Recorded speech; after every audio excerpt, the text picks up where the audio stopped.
There is power in sacrifice.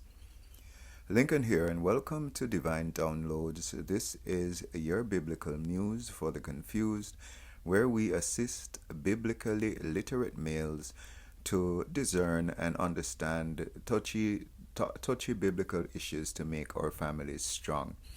We're talking today about the power of sacrifice, and we're looking at this on the topic of Jesus' death, the power in how we can sacrifice ourselves in tough situations for our family. In John 10, verse 17 to 18, Jesus said, "Therefore doth my Father love me, because I lay down my life, that I might take it again. No man taketh it from me, but I lay it down of myself. I have power to lay it down, and I have power to take it again. This commandment have I received of my Father." And then in Mark 10, verse 45, we understand Jesus teaching us that he says in Mark 10:44 that the Son of Man came not to be served, but to serve and to give his life a ransom for many. And we understand that Jesus is making it clear that no one is assassinating him in a sense. Yes, people killed him. We killed him with our sin, but he allowed it. He sacrificed himself. And we're making the main point here that the power display of Jesus' death is seen in the fact that he had over 12 legions of angels. These are powerful celestial beings at his disposal.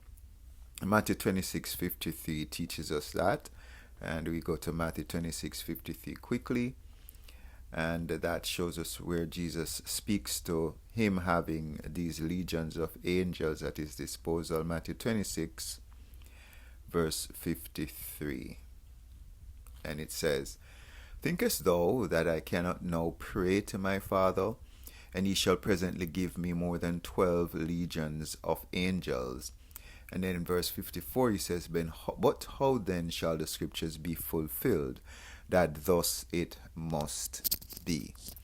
So Jesus is making it clear again that he's not being violated against his will. He's allowing people to violate him, for want of a better word. So we're grateful for your attention today in this divine downloads. We're making this main point that Jesus has power, and he deliberately chose on the cross not to use that power when he was killed.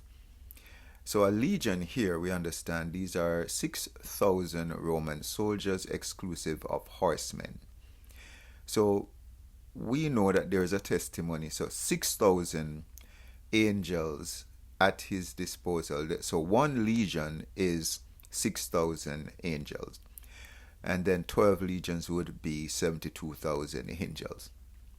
We have a story of, in 2 Kings 19, verse 35, one angel killing 185,000 soldiers.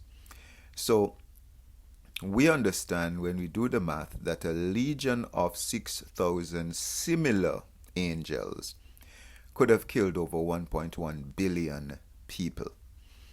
It's estimated that the world population at the time of Jesus' death, which we understand is around 33 AD, was at most about 300 million people. We are making the point that Jesus had the power to do what we call an extinction level event on the cross by calling these angels, these 12 legions of angels.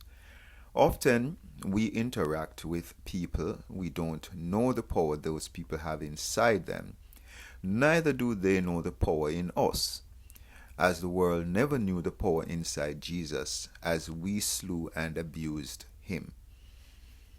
We're making the main point that on the cross is the closest thing that this world has come to extinction. It was not the Ordovician Silurian extinction of 444 million BC, or the Devonian extinction of 374 million BC. These are tremendous events when the world lost a lot of our biodiversity, a lot of creatures, biological life died at these in these extinction level in these events that are seen to have lost. We have lost a lot of a lot of life in creation, a lot of biodiversity.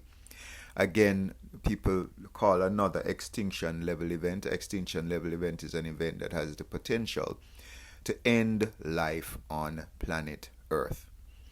Another extinction level event is the Cold War nuclear threat. That paused in 1971. We recall the threat of nuclear war between Russia, or at the time it was United Soviet State, USSR, forget what that meant, and the United States of America, who had a significant, and they still have, significant arsenal of nuclear weapons that are capable of, many people say, ending biological life on Earth. Now, all these, the issue here, however, is that all of these biological issues, all of these biological threats have a survival possibility. It is, we of course have survived the Ordovician Silurian extinction level event of 444 million BC. We have not just human but biological life has survived the Devonian extinction of 374 million BC. We have survived the Cold War nuclear threat that paused in 1971. So clearly, these, even though they are seen to have potential for extinction of biological life, they have not caused the extinction of biological life. And there is, many scientists say, even in the event of a nuclear war, World War III, that there is still a possibility of survival. We're making the main point that Jesus' death on the cross is the closest we have come to an extinction level event, as no human would have survived. No unbeliever will survive when Jesus returns. Joel 2 verse 30 to 31 tells us that there is no possibility of survival for unbelievers when Jesus returns. Matthew 24:35, 2 Peter 3 verse 10, Revelation 21:1 all show us that there is no possibility to survive. The only possibility to survive Jesus' return is to be saved. Revelation 21 verse 1 says, I saw a new heaven and a new earth, for the first heaven and first earth were passed away, and there was no more sea. So we are seeing that not just the earth will pass away at the return of Jesus Christ, but also the heaven. We know the heaven was marred because of sin. There was a revolt in heaven by Lucifer and a third of the angels, apparently. So we are making this point that there will be no possibility of surviving Jesus' return. We came close to being wiped out as a species, as entire creation, 33 BC when Jesus, 33 AD, sorry, when Jesus was crucified.